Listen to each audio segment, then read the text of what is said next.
Hello, everybody. Welcome to the Rotoworld Football Show, where it is Monday, June 26th, 2023. And today, Denny Carter and I will be beginning our annual team preview series with the AFC South. We're extremely pleased to be welcoming in Jaguar Reports John Shipley and the Indianapolis Stars Nate Atkins just a little later in the show. John around the 20-minute mark, Nate around the 40-minute mark. They're going to tell us all we need to know about, I would say, probably the two most interesting teams and what is, frankly, no offense to John, no offense to Nate, no offense to the Southern United States, the least interesting division in the National Football League in the AFC South. And I say that, but there are interesting storylines with every team where the Jaguars have Calvin Ridley joining what was a really set target tree last year. That's a huge wild card for both real life football and fantasy this year. We're going to ask John about that. Nate, we're going to ask just how the heck do they plan to deploy Anthony Richardson, the number 4 overall pick, who has all the tools and talent in the world, but enters the league with a lot less experience than you usually see out of a top 5 pick. He's going to give us the lowdown on that, and we're going to start with the Texans and the Titans, who, they're there. They exist. And by the way, Pat, the Zoomers online would say the following about you calling the AFC South the least interesting division in the NFL. The NFC South would like a word. They would like a word because they are extremely uninteresting as well. I feel like the NFC South has kind of more of a chaos factor going for it with like the Lord of the Flies, post Brady Bucks, the Saints and like total desperation, Derrick Carr mode. The Panthers being like seemingly like the more poorly constructed version of the Texans where they're trying to start over and rebuild. But they're doing it with a better quarterback prospect, but I think a worse off base and plan than the Texans have. And, then, of course, the Atlanta Falcons, who can't stop taking skill players in the top 8, but also none of them are ever quarterbacks. And that's a real interesting division we're going to talk about next week. The Falcons have pulled the trick of being a pretty bad team that we can't stop talking about. No, it's true. The entire fantasy industry is dedicated to talking not 24/7 about the Atlanta Falcons. Congratulations to Arthur Smith for making that happen. The Falcons will, quote, never just throw to Kyle Pitts. Just not as simple as that. I remember he actually went on a rant about how it wasn't that simple to target the 6'8" legendary athlete freakazoid man. Right. He's way more valuable as a guy who stands on the boundary and attracts one defender. Yeah, exactly. So we need to talk about the next week, though. Yes. We talk about the NFC South. Today at the AFC South, we'll start with the Texans, who, for the first time in a while, are at least interesting. It was weird about the Texans and Bill O'Brien is that they were at least always interesting. They committed the very grave sin of not even being interesting the past 2 years. They overachieved in 2021 under David Culley, and all that did was get him fired. And they didn't – it's hard to say they overachieved in 2022, but they – overachieved at the exact wrong moment when they won in week 18 and lost the number 1 overall pick. Yes. It did usher in CJ Stroud, who we'll get to in a minute. But you want to talk about PFF Bobby, as you call him, and their new short passing attack, maybe a Shanahanian type system in Houston as they welcome in all sorts of former Kyle Shanahan acolytes, including a head coach and the defensive mind and D'Amico Ryans. But I'll start with a really simple question, Denny. In 12-team leagues, are there any Texans even worth drafting beyond Dameon Pierce? And not even trying to say that as like a joke, right? But like seriously, are there any Texans worth drafting not named Dameon Pierce in like your standard redraft league? I mean, I do think so, yes. And this is not even for the sake of conversation because I if I really meant it, I would say no. Let's move on. But no, Dalton Schultz, I think it should certainly be drafted in 12-team leagues. I mean, by people who completely fade the tight end position. Don't get me wrong. You're not reaching for Dalton Schultz, I don't think, at any point in a 12-teamer.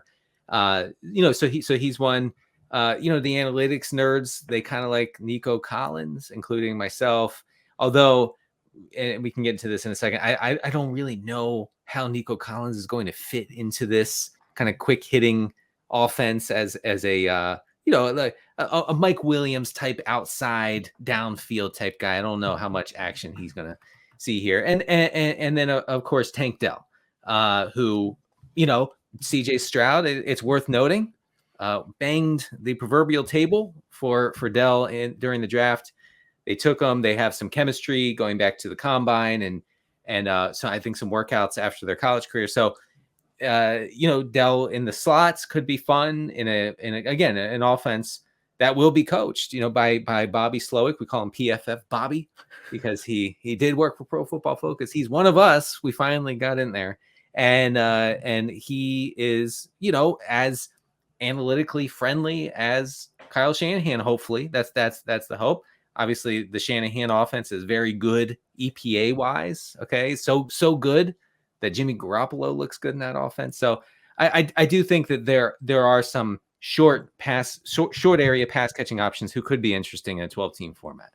That EPA friendliness did transfer to Miami with Mike McDaniel, Kyle Shanahan's former right-hand man. It is a little different where there are former Shanahan guys on the offensive staff, but the guy calling the shots is defensive-minded. So it might not be as easy as plug and play as it was in Miami, especially because the talent is, of course, much different. CJ Stroud could have a much higher ceiling than Tua Tagovailoa, but we don't know about that floor, and we certainly don't know about the weapons. And when we talk about non-Dameon Pierce Texans, I feel like the one name that does keep coming up is Tank Dell.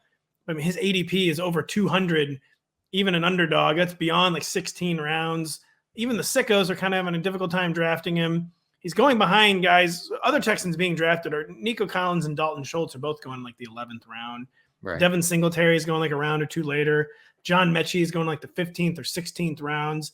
And there's like stuff there, but it just seems like the only like true upside that is worth talking about is Tank Dell. But is that also just because it's June and his name's Tank? Well, and it's a cool name. Yeah, no, you got to hand it to all these guys coming to the league. Every other guy coming to the league is named Tank now, and he's one of them. So I think that's cool. I mean, mostly if you're looking for a reason to draft Dell, it's probably not because CJ Stroud wanted him on the team. It's because there's not a ton of target competition. And then B, he was extremely productive at Houston over his final 2 collegiate seasons. Dell, of course, had over 1,300 receiving yards in both of those final 2 seasons, 29 total touchdowns in those 2 seasons. So just a target hog, like quintessential target hog in college. And that is sometimes, usually, a good sign of a guy who can carry that over, not that sort of domination, but can get open, can command targets. And again, he's going to be fighting for targets with who? With Dalton Schultz, basically, in that part of the field. We love our target hogs, don't we, folks? Just absolutely love it. Realistically, who is scoring more PPR points, Tank Dell or Robert Woods, Denny? Because Robert Woods, Robert Woods has become the opposite of a this time it counts. We just ignore him and pretend he does not exist. Yeah. And there's no such thing as Robert Woods anymore, folks. His ADP is slightly ahead of Tank Dell. Realistically, who is scoring more PPR points? Is it? Wow. It is. Even on the dog, as it's known. And the Yappy, he's going ahead of Tank Dell. Oh, my underdog bros are taking Robert Woods, who retired in 2016, over Tank Dell. He hasn't even been in the league. Wow. I didn't realize it'd been that long. No, come on. No, absolutely not. Yeah, I wouldn't even consider taking Woods over Dell because one guy I think has some fun PPR based upside, and the other guy is Robert Woods. So Robert Woods, team leader. He has that dog.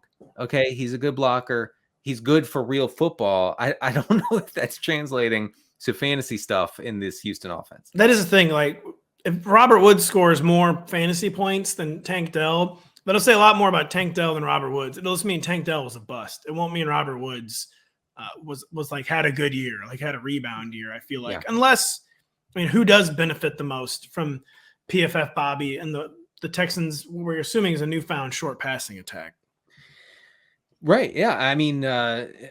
If you read up on what Slowick has said, and D'Amico Ryans, the new head coach, has said about how they want this offense, particularly the passing game, to work, and almost everything points to a lot of easy short passes for CJ Stroud, and that also could. I know we've just talked about Dell and Dalton Schultz, but it also could be great for the running backs on this team. Dameon Pierce has talked about watching film of Christian McCaffrey and other backs in the Shanahan offense and how they operate as pass catchers in that offense.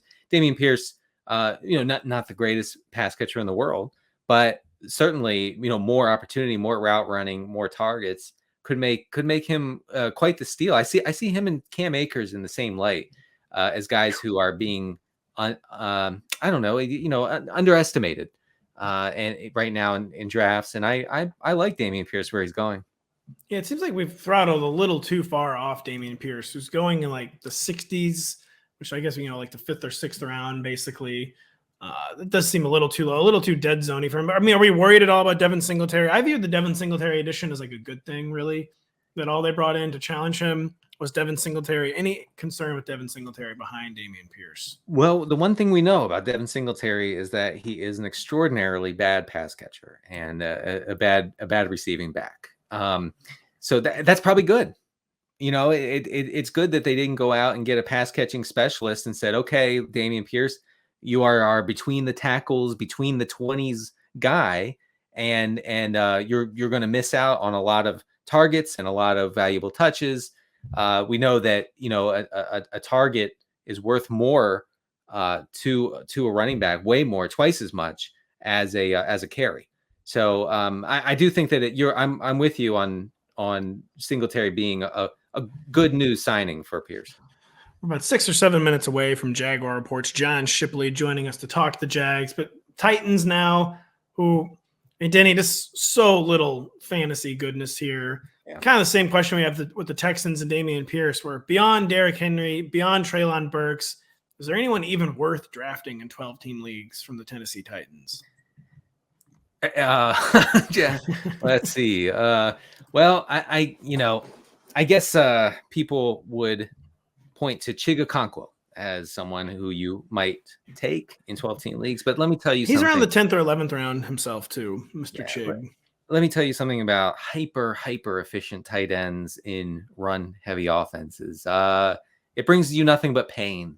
This is what I'm delivering news. The fantasy football landscape is littered with the bodies of people who thought, you know what, this guy does a lot with his targets. I'm going to take him and start him every week. And yeah, you get a blow up week once in a while. You get a 4-catch, 100-yard, 2-touchdown game. That's cool.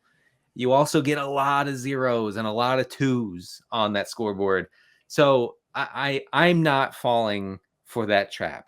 I have fallen for that trap because you think you can extrapolate that efficiency. Well, he was efficient with that many targets and that many routes. So you just add numbers and bang, you have the tight end 4. Hey, in the 11th round. No, it doesn't work like that. Also, Chigakonkwo, unfortunately, is a good blocker. And, oh man. And really? Yeah. Darn. Yeah. I hate to report it. And the Titans team on a Titans offense that wants to establish the run, that's bad news for fans. Very, very bad news. Did not need to hear that Mr. Okonkwo could block. About beyond Derrick Henry, I mean, do we like, how do you say it? Tajay Spears? Oh, Spears, yeah. Tajay Spears, yeah. Tajay Spears. Well, I mean, is he a zero RB target? He's going in like the 15th, 14th round. I guess. But how many times are we gonna do this? Like this is Groundhog Day with Derrick Henry's backup with the RB2 on the Titans. Every year we say, well, this guy, he's the RB2. I'm just gonna take him at the end of my draft. I'm gonna stash him and wait for Derrick Henry to go. It doesn't happen. No. It doesn't happen. Derrick Henry is the man of steel. I know he missed time with the foot, whatever. That's a freak injury. I am very tired of banking on Derrick Henry's demise. So I am not too interested in Spears, I guess, unless it's a deeper league. It's also just such a bad offense. It seems like, why really stash this guy? And it would be a potential bonanza, of course, were Derrick Henry to get hurt. But they've also drafted several rookie backs who were supposed to be the heir apparent, and then they just weren't. They couldn't even get on the 46-man roster on Sundays. And it's just like he's got to prove it basically first. And it's just a situation where I'd rather just wait and spin the fab, to be honest, rather than stash him. And so that's how I would look at it with Tajay Spears. Right. Yeah. I mean, you can make an argument for any RB2 being drafted as a 0 RB type pick, but I just don't know if he's going to rank highly for me. I will say just quickly, if this Titans team ends up just being really bad, I mean, their defense was horrific last year. If that is the case and they have to pass a little more than we think they will, and they become more of a balanced team, then a guy like Kyle Phillips, the slot receiver, come on, man, who missed most of last year, he looks PPR scamish. I just want to put that out there. But talking about last year's Tank Dell, basically. Tank Dell without a cool name is kind of Kyle Phillips. Although I don't know if he was productive in college or not, but we're calling him Tank Phillips. He was Tank Phillips. Real quick, as we get closer and closer to John Shipley joining us. He wasn't that productive in college, by the way, Kyle Phillips. No, he wasn't. Tank Dell doesn't really hold up there. What would a transition to Will Levis mean for this offense and the targets? And would it be more pass heavy or would it be even more run heavy? I could see it kind of going either way. I'm assuming, actually, I can't see it. I think it would be more run heavy. I think it would be catastrophic for the pass catchers, basically, because A, he's not good, and B, I think there would be a lot of quarterback rushing with Levis, and if he's not rushing, then Derrick Henry's rushing, and so I think a guy like Treylon Burks would be downgraded to like a very borderline play in 12-team leagues, borderline flex, I should say. And then, Phillips, Okonkwo, they all kind of, they lose their fantasy juice completely, I think, with that transition. So I think the best thing for the pass catchers in the Tennessee offense is for Tannehill to somehow, some way hold on to this starting job. Yeah, when I said more pass attempts, it was because it's hard to see how they could pass less than they already do with Ryan Tannehill, but then we know that's not actually true. They could pass a lot less because we saw what happened with Malik Willis last year. It could be similar. It won't be as extreme, I don't think, because that was wild. That was like historic in the run heaviness. But I think something similar could unfold. Yeah, something similar could unfold. And I don't know, man. 20 minutes for the Jags, for the Titans, for the Texans. Seems like a lot, but any final thoughts on I'm trying to think if there's any names we're forgetting from these teams. Did you say anything about Dalton Schultz? Do we need to say anything about Dalton Schultz? We're all in. We're all in on the scam. Ooh, we love a scam on the Rotoworld Football Show, and that's what you're going to get. Schultz is going to catch it. He's going to fall down for 7 yards, and he's going to do it again the next play. And you know what? That's 1.7 PPR points. I'll take it every time. That is 1 point. Is it? You said a 7-yard catch. Is that what we settled on? Yeah. 7. I think it was more like 9 when he was with the Cowboys. Okay. Always on like 2nd and 14. We'll go with that.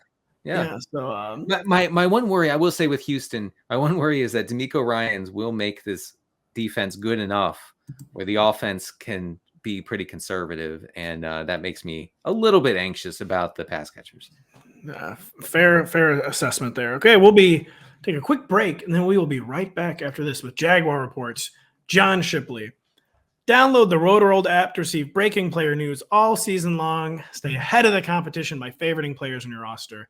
Get the latest injury updates, player news, and much more delivered right to your phone. It is available in your app store today. It is now our pleasure to welcome in, I would call him returning guest, John Shipley, since he was here to talk to Jaguars last year. And John, what is it like to be asked to talk about the Jacksonville Jaguars when they are actually good and there are actually expectations for the Jaguars? Because this is a new thing. Yeah, it's definitely a new feeling. Like before last year, the best Jags team I ever covered was like the 6-10 Nick Foles, Gardner Minshew monstrosity with Doug Marrone. It was just the most uninteresting team, possible. And since then, it's just been, bad team after bad team. And it's definitely a new feeling. And you can kind of tell inside the building, like for a lot of players, this is legitimately the first good NFL team they've ever been on, which is kind of wild to consider. You look at most franchises, but most of their young guys, like this is the first team that ever had even a little bit of success. So it's definitely a new thing. Yeah, because it took them like 18 months to get rid of everyone from the Blake Bortles AFC Championship game. And it was like that's like going to end up one of the more memory hold seasons in NFL history, I feel like, where people are like scrolling through like the list of AFC Championship games, Wikipedia, and like, what the hell? Jags played the Patriots? I remember Miles Jack returning that would-be touchdown. That's right. John? it would have been the perfect storm if they ended up playing Nick Foles in the Super Bowl. Like that's just I'm not sure who wins from that. I know I'm pretty sure the viewers wouldn't. I'm pretty sure not many people inside the game would, but it would have been just the absolute perfect storm. And it's funny how things ended up playing out. Nick Foles ends up playing against a bad Matt Patricia, coach defense, ends up putting up those big numbers, and that's basically why the Jaguars gave him a ton of money for one season. So. Life is a circle. Yeah, time is a flat circle.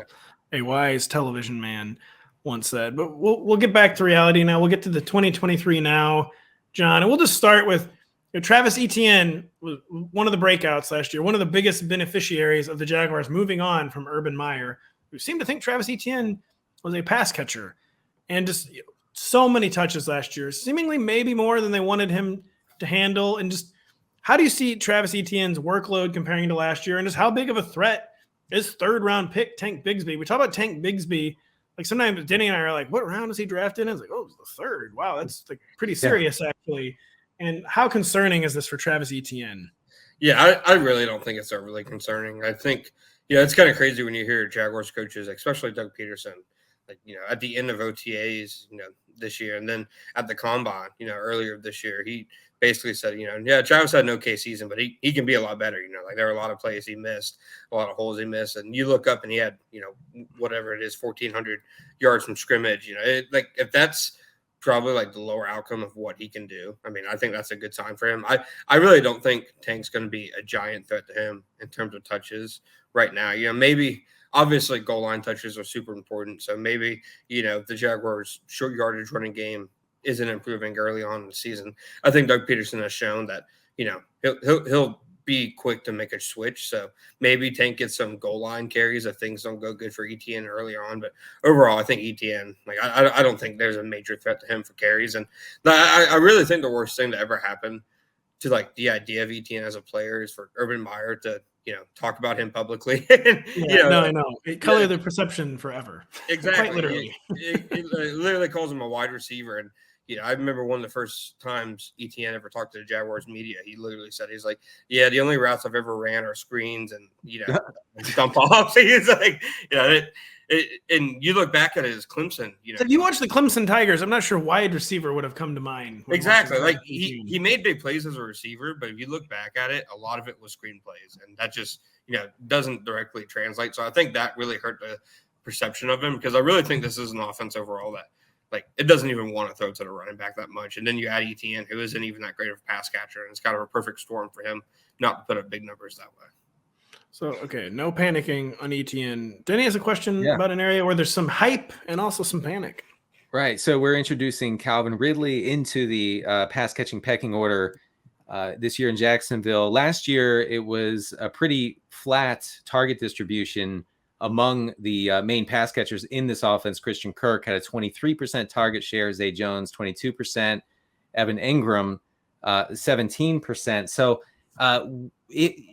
is Calvin Ridley the unquestioned number one alpha in this offense? And if so, which of the three guys I mentioned, Ingram, Kirk, and Jones, which of them loses out? I'm not sure I'd say he's the unquestioned alpha, because as cliche as it is, I do think Lawrence having a year of experience with Kirk will mean something, at least early on in the season, because he'll be the first to tell you. It basically took him a full year to, get used to the way Kirk likes to run routes, how he likes to win against coverages. So it does take time for that new relationship. But I also, Ridley, to me, looked like the most impressive receiver they had, at OTAs. And he's still not, they're not really pushing him 100% during the offseason, just because obviously he hasn't played football in 2 years. You don't want to get him out there and do a million things and, risk potential injuries. But so I do think he'll be the alpha of the offense. He'll be the X factor, but I don't think they have an offense that's structured for one guy to, hog the targets every week. Mm-hmm. I think there'll be certain weeks where Zay Jones will randomly, go off. He had that weird 3 touchdown game last year. I think it always feels that's always Zay Jones has never had someone describe one of his games without the word random attached to it. Exactly. And you look back at Zay Jones last year, and it's the most that guy had 100-something target season. He had 121 targets. I actually have it on my show sheet because it seemed hard to believe. Yeah, exactly. So I think if anybody's target's going to be kind of hurt, it'd probably be his. But I do think there'll be weeks where like Christian Kirk, is the focal point. Zay Jones is, Evan Ingram is. Right. This is for my own edification, John. How much does the Jaguars coaching staff love Zay Jones? Tell me just how much. Because it seems like a lot. A lot. It seems like Press Taylor would, Press Taylor doesn't seem like the fighting kind of person, but it seems like he would definitely fight over Zay Jones. he every time, you ask any Jaguars, coach about him, they talk about the things that, you don't really see in terms of production or advanced metrics or anything like that. It's just kind of what people say, like they know their exact assignments, the little things he does. And he's also the most, again, like you said, random goes with him. He's the most randomly physical receiver. Like they'll use him as almost like a tight end on some plays, crack blocks and stuff. And you'll see him getting random skirmishes, during practices. It just seems like it comes out of nowhere. And coaches, for whatever reason, love that stuff. Yeah, we used to joke about in Vegas, like Derek Carr, like John Gruden would talk about him. Like, it just goes beyond football, man. I just never exactly like Zay Jones. Like, can you explain it? And they're like, no, we can't. I know. He's a hell of a guy. He is a coach's player through and through. And I know we're making jokes here, but for fantasy, that does factor in. Like we can't ignore that. Like, okay, Zay Jones is not like statistically great. He doesn't pop in any category. But if a guy has the coach's trust, that does tend to matter. Now, Ridley entering the scene obviously throws a wrench in that, but it's worth noting when a coaching staff really does have strong feelings like that for a player. Oh, 100%. I think even Trevor Lawrence having strong feelings for him is, a pretty big thing. Yeah. Like the coaches, he weirdly is like, yeah, this guy's one of my favorite players. I'm telling you. Random. This guy is he's a hell of a guy. I want to be friends with him. And John, getting a little more granular with it, at least on Underdog right now, Calvin Ridley is going as the wide receiver 16. So like kind of like getting up to the elite tight end 2 range. We know you are fantasy familiar. I mean, does that strike you? The role you just described, that you think he's going to be the alpha of the offense. But again, there's, like Denny said, it was a flat target distribution last year. Trevor Lawrence seemed comfortable spreading the ball around. Doug Peterson was always comfortable spreading the ball around in Philadelphia. Just projecting Calvin Ridley as the wide receiver 16 just maybe seemed too aspirational. What did Christian Kirk finish as last year? He was in the top 24, and he's still going as the wide receiver 27. Yeah. If he can put up numbers like Christian Kirk did last year, that's probably be like, I think, like best case, So you think that's like a best case? Yeah. So that is probably a little rich, honestly. Do you think like Evan Ingram, who was like a top 7 or 8 or 9 tight end, is he affected at all, or does his role have nothing to do with Christian Kirk, Zay Jones, Calvin Ridley? Yeah, I really don't think he's affected that much because, I mean, you even look at, what they did in the draft. Like, they took a tight end in the second round, but I can confidently say, like, that tight end is, not ready to threaten Evan Ingram snaps or anything like that based on, what we've seen so far. And he's another guy. Like, there's just no other guy really for that role for them to turn to. People love to think, I would get a ton of questions on last year's training camp about Dan Arnold, and Dan Arnold posed, zero threat to him. Those were all from Denny, by the way. I apologize. I do another kind of peripheral player I wanted to ask about. Can we get some manufactured touches for my guy Jamal Agnew? Why is this guy not getting more touches? He is explosive. He scores a touchdown like every third touch. Can we get more, John, this year? No, I think I'm not sure you're going to get more, but I think you're definitely going to get some. He had one of the craziest like snap to touch ratios last year. It was like almost every play he was on the field, he was getting the ball. And there's a reason with all the restructuring and stuff they did cap-wise this year. They didn't touch his contract. Like, he makes a lot of money for a returner, but the way they, at least think about it is, okay, he also has a role in the offense. And that role is, just like you said, design touch, the absolute, that was Jim Bob Cooter's job last year, is basically research trick plays and stuff to get Jamal Agnew the ball. So, that's just the kind of role that he's going to play. So Jamal Agnew and Urban Meyer is kind of like the old clickhole meme, like heartbreaking. The worst person had one good opinion, and that was liking Jamal Agnew. Yeah, Urban Meyer. He was right about Jamal Agnew. We haven't talked a ton about Trevor Lawrence yet, who definitely got back on the path to superstardom last year. As we saw in the divisional round, where it was 4 interceptions in the first 20 minutes of the game. Still some room to grow, but they already put so much on his shoulders last year. He was 7th in the league with 584 pass attempts, John. What is your take on, are they comfortable with Trevor Lawrence throwing that much? Do they maybe want to dial that back and be a little more balanced, especially now that they have like an early down specialist in Tank Bigsby who can maybe take some of those more like really grinding between the tackles, touches, short yardage touches. Do you think any sense they want to dial back Trevor Lawrence's attempts, or is it Trevor's a budding superstar and we're going to let Trevor do his thing? I think if anything, they want to put more on Trevor Lawrence's plate. I really do. You look at it last year, and the physical traits and stuff and the talent was always there. He definitely over the first probably 3 quarters of the season still wasn't a quarterback who could put the offense and put the team really, on his back and go win a game. And he showed the ability to do that, towards the end of last season. And now, the thought is, okay, for the first time, as an NFL player, he's not learning a new offense. He's not having to adjust to a ton of, new receivers and stuff. He has the same position coach. The thought is that he's going to be, a good bit better this year, at least inside the building, than he was last year, which is kind of wild because the Jaguars, their illustrious quarterback history. And he had last year is probably going to be one of the worst years he ever had in terms of production. It was still one of the better seasons a Jags quarterback has ever had.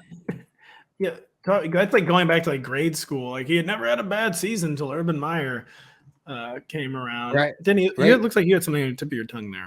No, I mean, yeah, that was the reputation was he hasn't had a losing season since he was 8, and then he comes in and has to struggle through that. I wanted to touch on Trevor Lawrence's rushing. I was going to ask the same thing because he's good. He seems to be a good rusher, selective rusher. We see coaches like Sean McDermott in Buffalo saying, we don't really want that for our guy Josh Allen. We need him to be a quarterback first and a runner second. Do the Jaguars feel similarly about Trevor Lawrence, or does he kind of have the green light to run when he needs to run?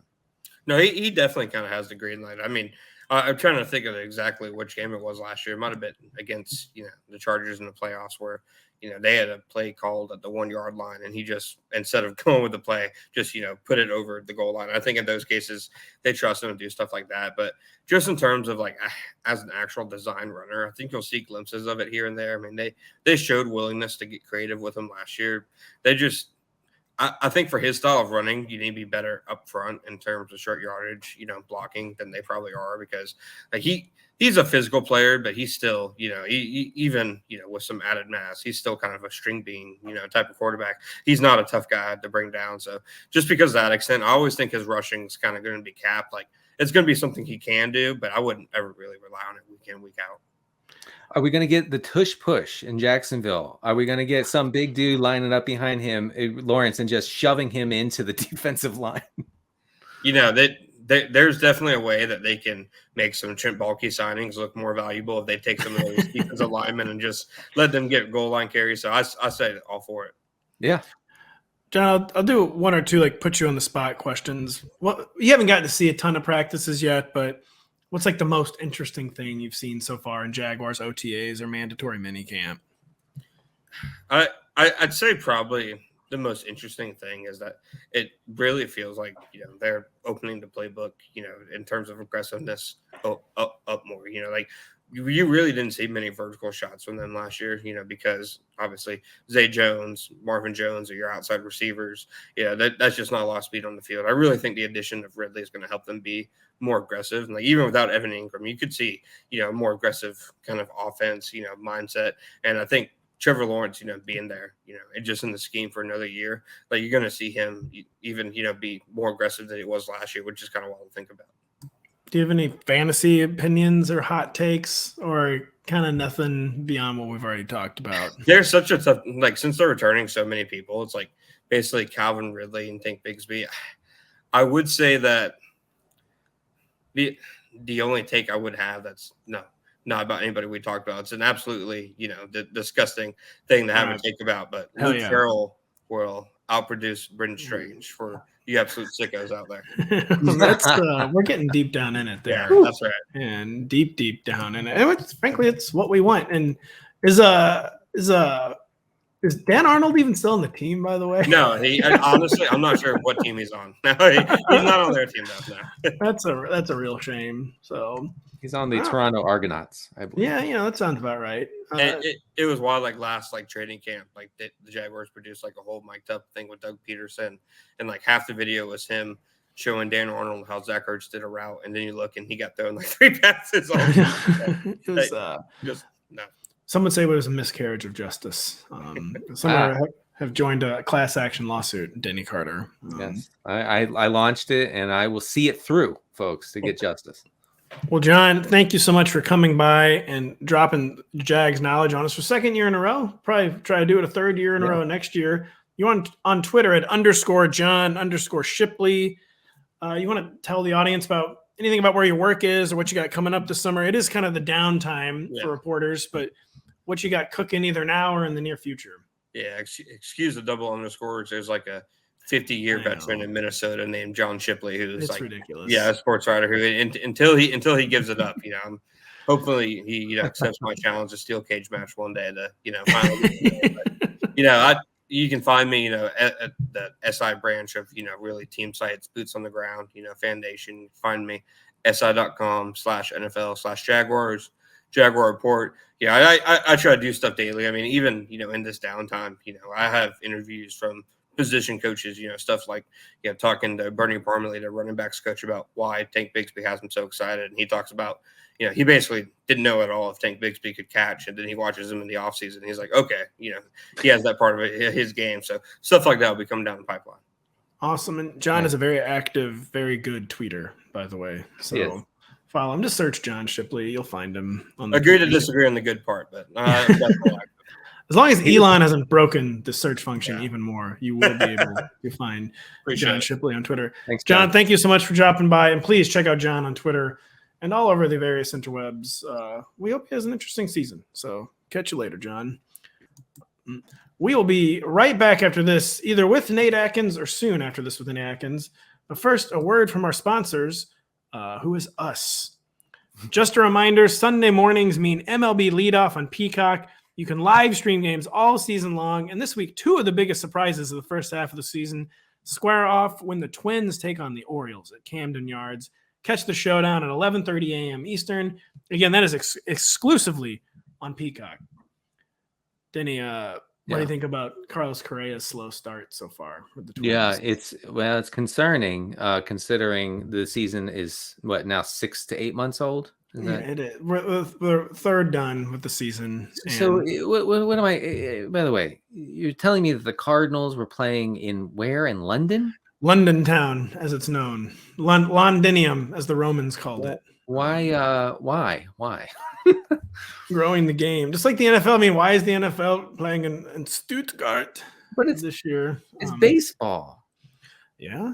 Nobody wants to play baseball. You know what the dark secret is baseball is way more popular internationally than football. We hate to admit it. It drive people crazy with this one weird trick, but it's telling them that baseball is far more of an international sport than football. But in Europe though, come on. I don't know. Well, in Europe, do you know a country where baseball is big in Europe? There's one really random country. Oh God, what is it? Greece or something? No, they have participated in some of the international tournaments, but it's the Netherlands.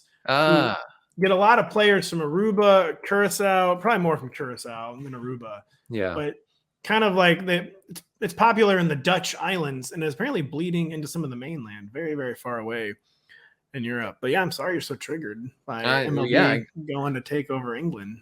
Well, I mean, only the Jacksonville Jaguars can do that, apparently. That's true.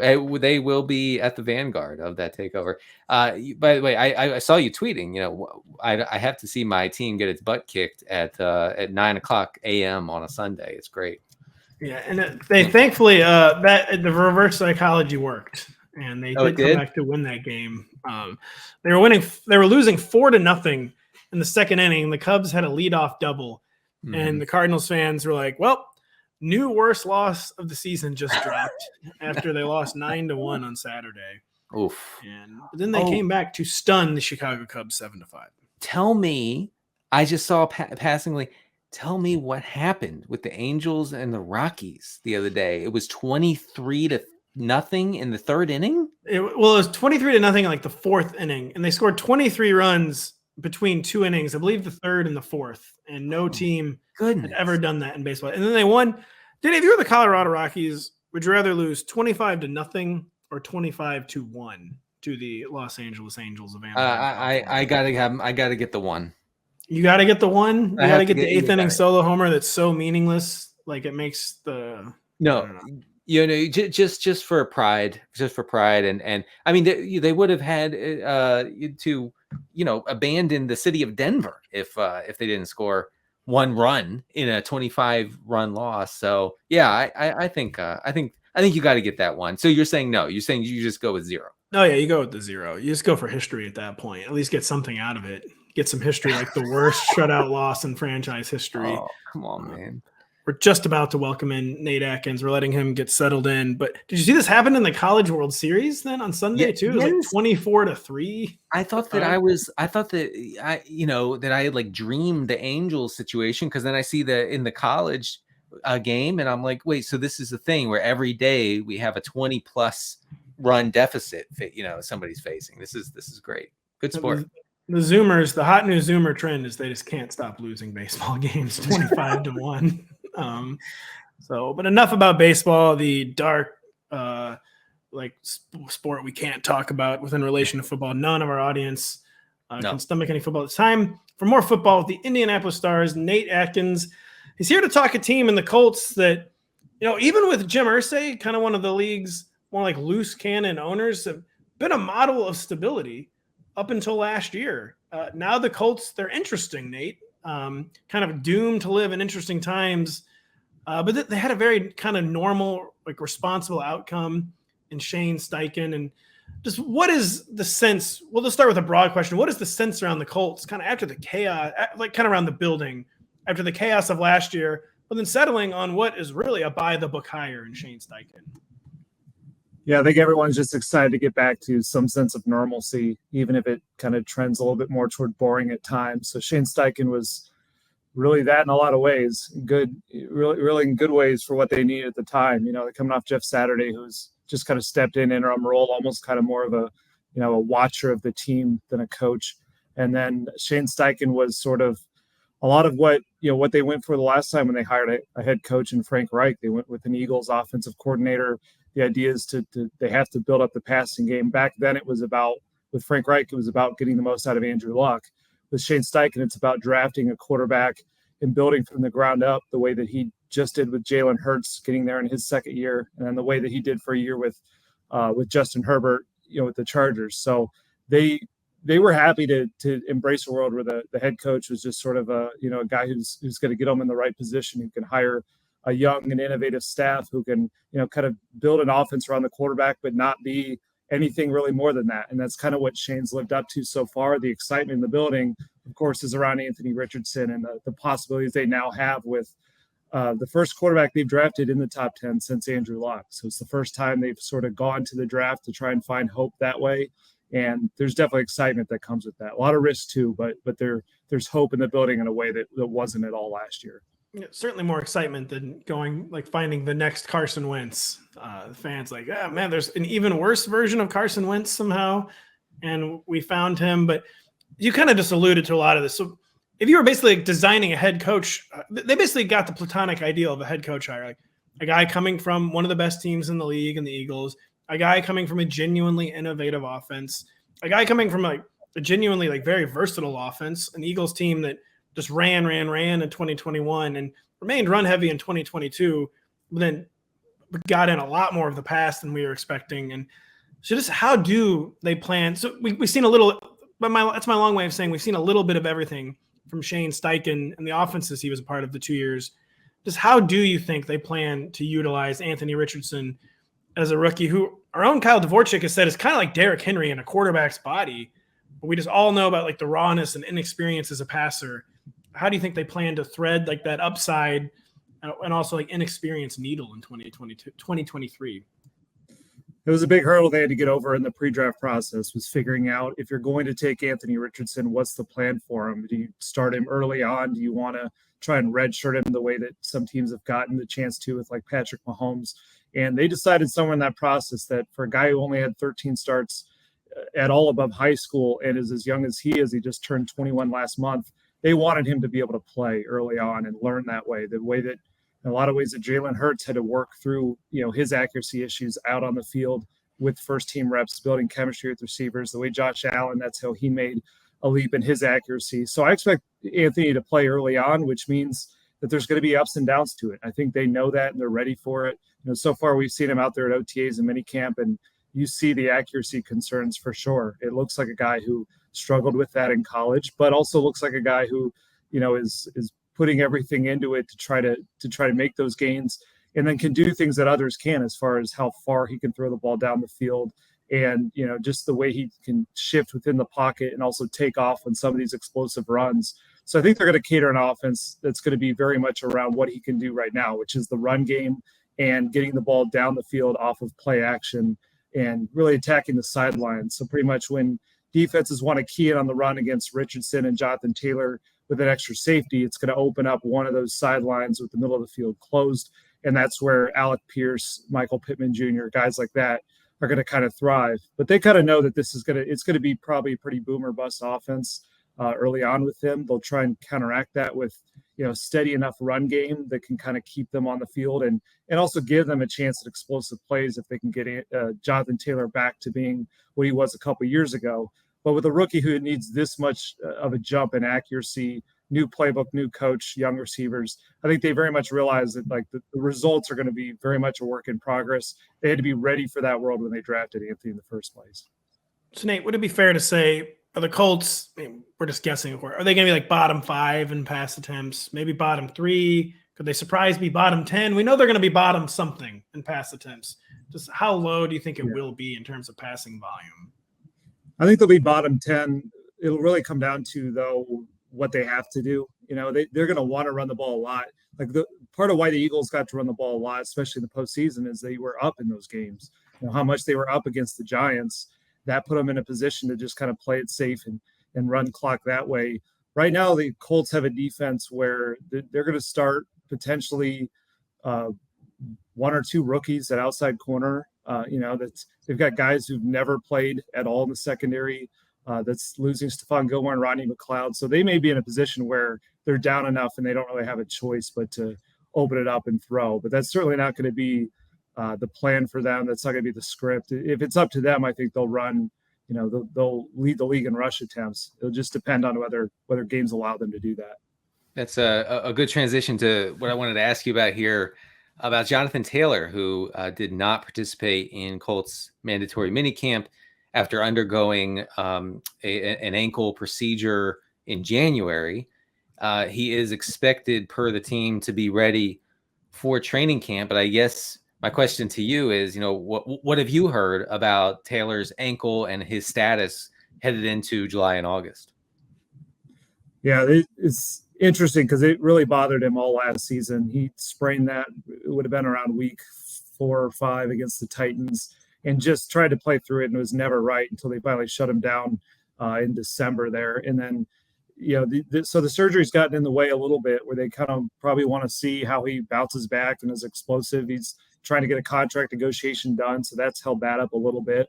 But all the indications are that he's going to be ready by training camp, that he'll be out there, and that'll be the opportunity for him to show more of the flashes of what he was a couple of years ago. We just never saw that top end speed after week 3 or 4 last year. And it made you start to get into those wonders about, how much do you pay a running back? How truly difference makers, how much of a difference maker is he?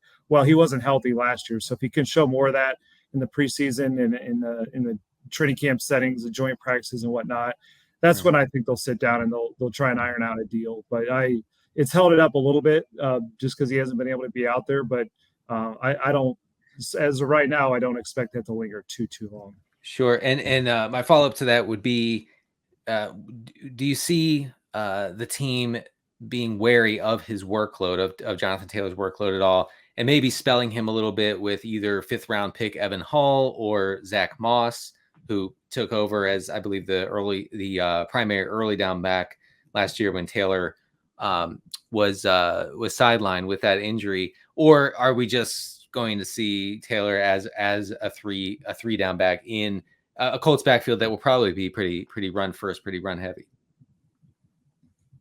Part of that also depends on if they get the contract extension done. If he's in a contract year, you have a little less care about the tread that's going to go on those tires, and they may be happy to get him to another rushing title that way.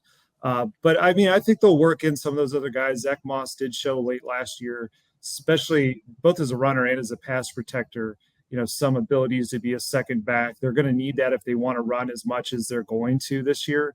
But I still think Jonathan Taylor is going to take just a monstrous load this year, as long as he's healthy to do it, because that's how they're going to ease Anthony Richardson in, is having him with a back that can not just run pretty well, but can get those first downs, can get some of the explosive plays that Anthony maybe isn't ready yet for as a passer, but also to take such a volume to where Anthony is able to use his mobility sort of to influence the defense, but not be the guy taking all the hits.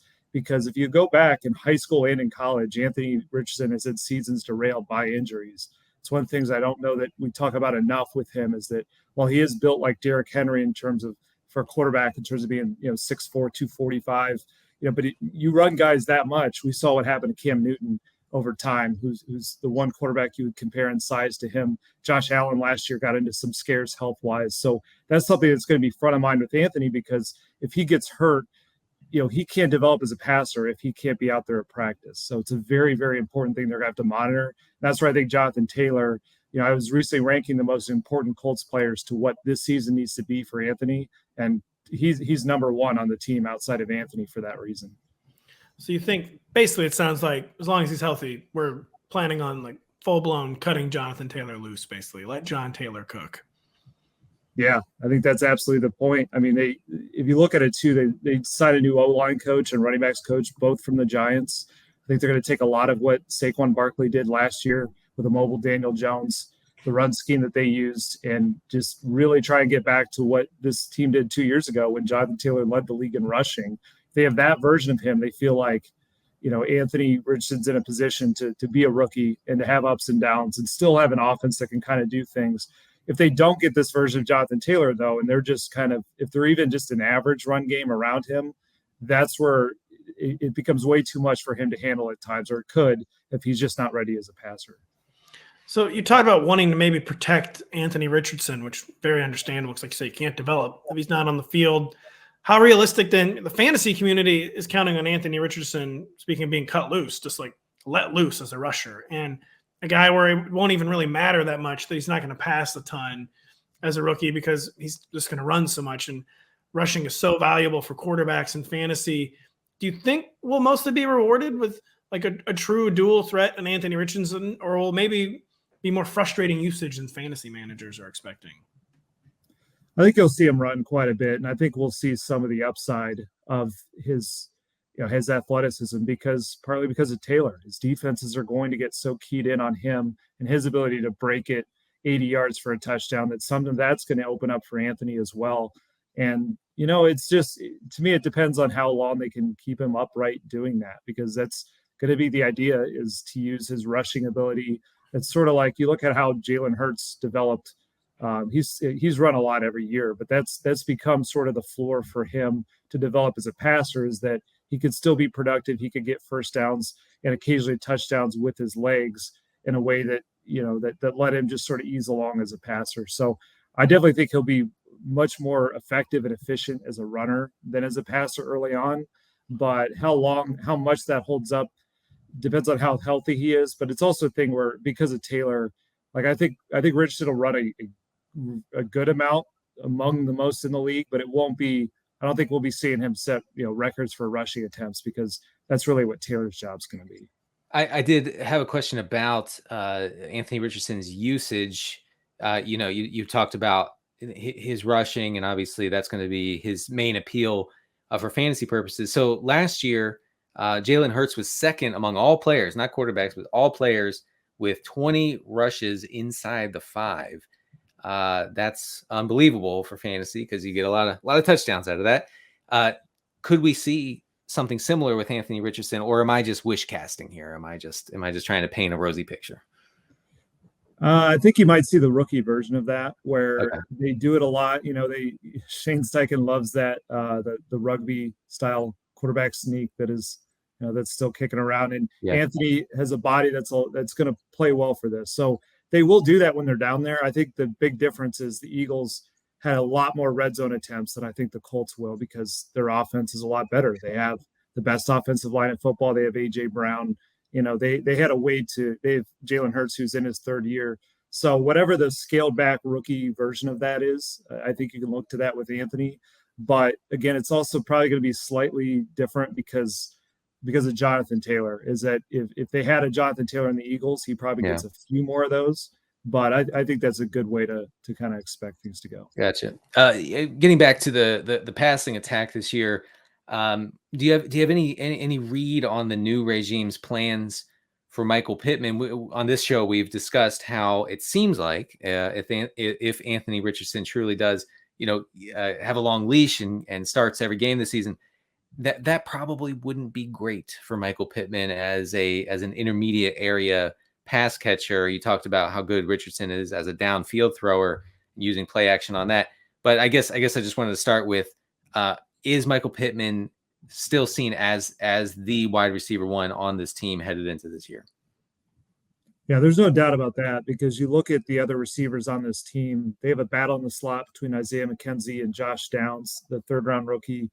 Alec Pierce will start the other wide receiver spot, but he's still coming along. Still, he kind of got a messed up rookie year last year with everything that happened in the offense. And then there's not really anybody else around that. There's no one established as a tight end yet, even though there's some talent there. So Michael Pittman's by far the most experienced and oldest player that they have, by far the most, accomplished at handling number one coverage. I think that's going to be his role again. It's, for him, there's pluses and minuses to this situation here. Obviously, if they run the ball a lot, it is a young developing passer, developing accuracy. That's not, the easiest thing to play around. But, I do think they're going to go his way a lot in these situations when they're on third down, when they have to throw, because he's established at doing it. Mm-hmm. Also, that situation where an extra safety is in the box, that takes one away from Michael Pittman, which has been a lot of the issue in the past couple of years. There's really been no one to get that attention off of Michael Pittman Jr. And it's just one of those things where, a couple of years ago, Pittman played with Carson Wentz, who stylistically is kind of what we're talking about here. He was not a middle of the field player. He wasn't an accurate thrower, but he was a guy who would scramble, get outside the box, and throw down the field. And that's when Pittman had 1,000 yards, and no one else on the team even had more than 400 yards. So I still think Pittman's going to be by far the biggest volume player here, the biggest big play guy here. The question is kind of, what's the ultimate ceiling on that? Can they build enough of a chemistry, and can Anthony be consistent enough to really feed that game by game? Because Pittman, he's played with, this is going to be I believe his sixth starting quarterback now in his fourth season. Oh, so it's messed up the trajectory, and it's kept us from really understanding how good this guy can be, because I think he's got some number one qualities, but we've just never had a chance to really see it yet. Gotcha.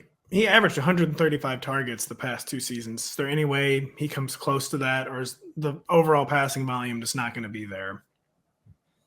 I expect that to be a little bit down, but there's just not that many guys that you can see getting a lot of targets in this offense. It's possible Josh Downs takes that job, and he has such a connection with Anthony as a rookie that's there. But I don't expect Alec Pierce to have a ton.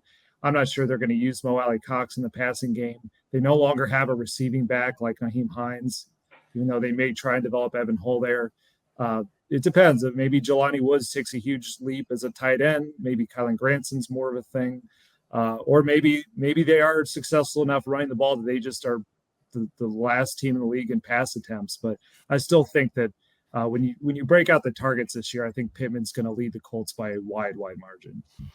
If you were going to take a late round flyer, I'll just make this the final question. If you were going to take a late round flyer between Alec Pierce and Josh Downs, who I think fantasy managers are kind of penciling into that slot job, like you said, there is Isaiah McKenzie there. Who would you be using a late round flyer on? Alec Pierce, the outside, maybe touchdown threat, or Josh Downs, who could just maybe see some cheap compiling volume over the middle of the field? I guess I'm going to cheat and say, if you're in PPR, take Josh Downs because that's if he starts, that's going to be the role. It's going to be volume, but it's going to be he's kind of the guy who has to get Anthony to a more accurate and consistent place as a thrower, and over time he will. I don't know. I just have a hard time seeing how quickly that's going to be because he hasn't been out there at all since rookie minicamp. So I don't know who's going to start in the slot. What's tough with Pierce is he's going to definitely start and play a lot outside. I think he'll have some good slot, good splash plays when they do have the safety down in the box. But if we're breaking up targets, I mean, he's probably maybe third or fourth on a team that's going to run the ball a ton. So I don't know that either one of those guys is that's, I guess that's why you said late round flyer. That's probably the better way to look at it because it's, I think this passing is going to be Pittman and then tight ends and then those guys after that. Get you out of here on this one. Just you haven't gotten to see a ton of practices yet. It's still kind of early in the offseason process for training. I mean, we're far along in the offseason. You only get to see so much in OTAs and minicamp. What is the most interesting thing you've seen in Colts practice so far as we wait for training camp to begin?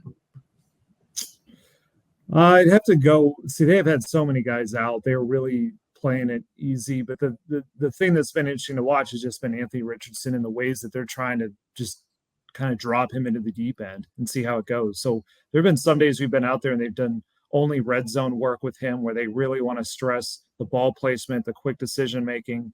And that's brought out some struggles. And then they've gone like the very next day, they'll throw him into something else. They'll throw him into like a 2-minute drill. One of the days it was all scripted work. So it was like, how fast can he go through the plays he's prepared? The very next day after that, they did one where he had no idea which play to be called. And they intentionally threw in plays that they introduced to him the very first day that they never brought up since then to see if he would remember it. So they're still testing him as if this is sort of like one of those war room meetings or one of those draft, combine meetings to see kind of what his retention level is, what his recall level is kind of out there in the moment, how he commands the huddle within that. They're trying to get a sense for how early they're going to go to him because everyone knows they're going to go to him.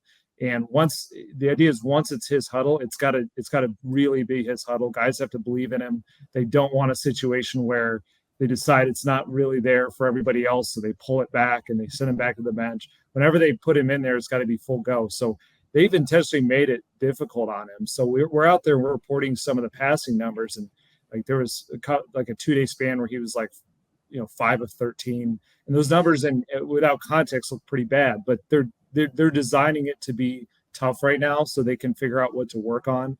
And just the different ways they've stressed him from the jump have kind of told me that they want to get this thing moving a lot faster than I think some people realize. So just real quick, I know we've said we'll get you out of here. I have to follow up on that because it sounds like they're seeing how much Anthony Richardson can handle.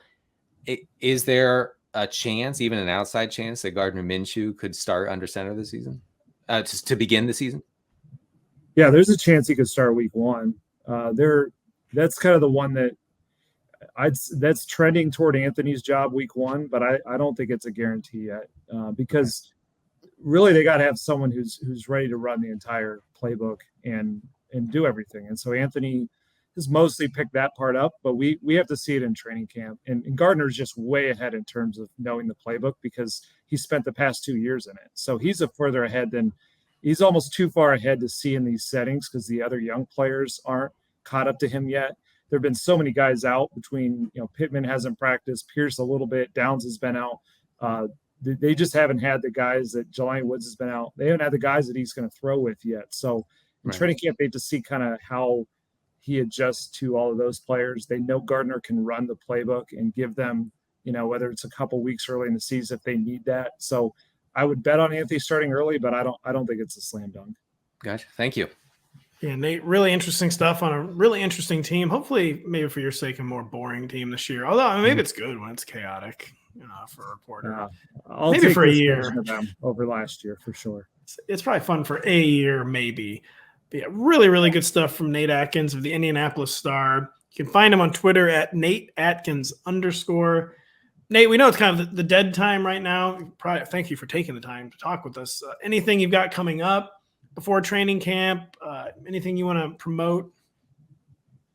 Yeah, I'm about to just go on vacation here for like a month. So I don't really have anything to promote. I figured I'd get out of here with this appearance today and then just kind of unplug and get ready for what's going to be just a kind of a crazy summer tracking Anthony Richardson. And that's probably the one thing is that, like, you know, I've been waiting for this. I've been on this beat only a year and a half, but other people have waited since Andrew Luck hung it up to have this kind of young player to track on a day-to-day basis. So right as we get into training camp, everything Anthony does, good and bad, we'll be tracking, and that's probably what you should look out for.